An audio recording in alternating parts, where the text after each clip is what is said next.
So those three women, may they rest in peace. But what does that mean? Wangari Maathai also was fighting for women democracy, for the women voice. So today as we are standing here, are we just looking at the history of Wangari Maathai, Mary Seacole, Harriet Tubman, or are we creating history today as well? We are creating history right here. We are creating history. Those people created bridges for us to step. Like young people would say, we are taking things to another level. And indeed, yes, we are fortifying the bridges that these people of the past did. We are taking it to another level. So you can see now everybody's planting trees. Wangari Maathai started. Every woman, like in Kenya, they are planting trees. And that is how we are celebrating this Black history. We are not just reading about them, but we are actually doing something here. I am Black history. You are Black history. Our Black history is happening right now, here. And don't think it will start with big things. It starts with simple things. And I know one of our sisters said here that we are not many people have not turned up. But you know what? Don't go by the number. Those who are here, we are the ones who are supposed to be here. And it only takes one to change another person's life. So number is not a big thing. We are comfortable with the number we are here today. Right. So I've told you about these histories you are seeing here. Meron has displayed.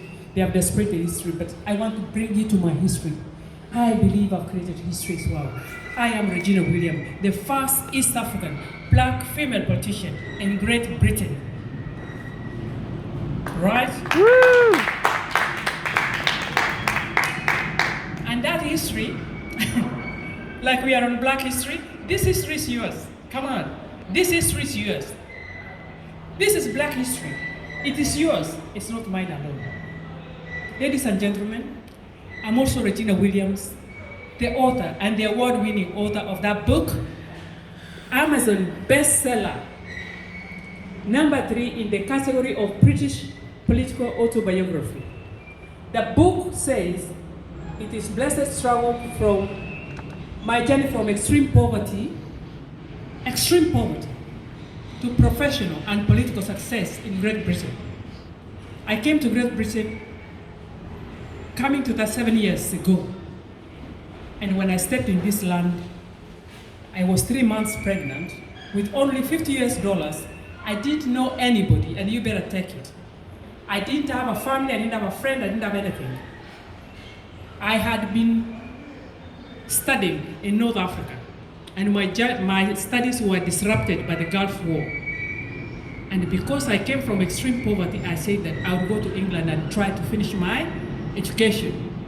At that time, ladies and gentlemen, I didn't know anything about what you see outside here as, the benefit system or anything. I was so green because I was a student coming from another country. I didn't know about benefits, nothing. So when I came here, it was just taking a risk. I took a risk. I took a risk like those women I've told you. Stepping in the airport, nobody welcoming me, except the host family I'd never seen.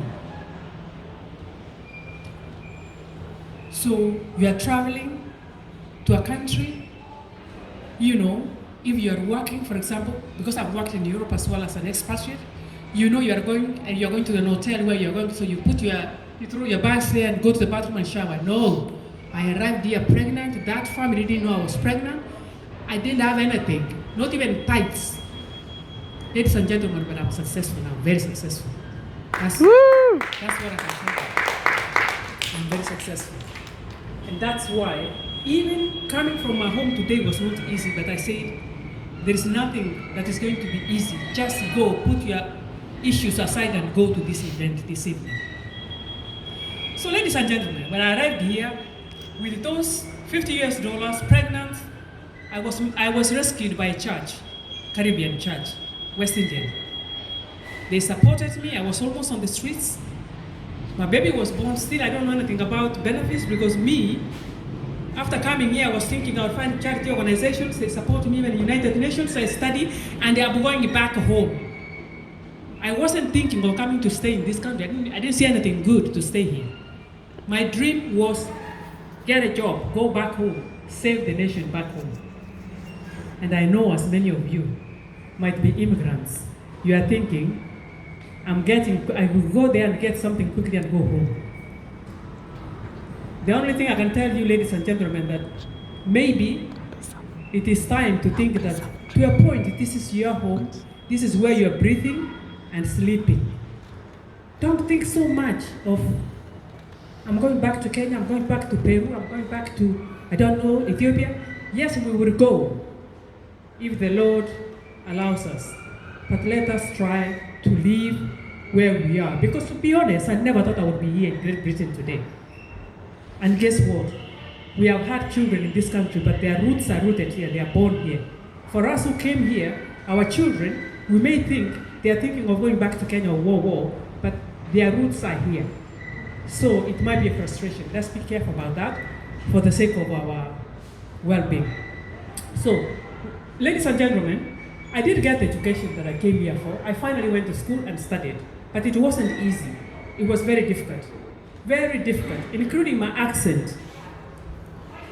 Managed to find my education, the first degree, second degree, but all this is Black history because in 1997, I was the only Black woman, female, and the only female in a class of 9 studying AI, which we are doing today, masters from Middlesex University. I'm not saying this to show, but I'm showing you that it is very possible to do anything you want to do, as long as you go and seek, listen to your voice. Can I ask you a question? Have you ever felt so stuck that there's nowhere, there's nothing that you can do?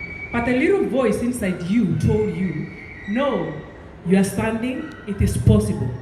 No, it is possible. We are still standing. That is the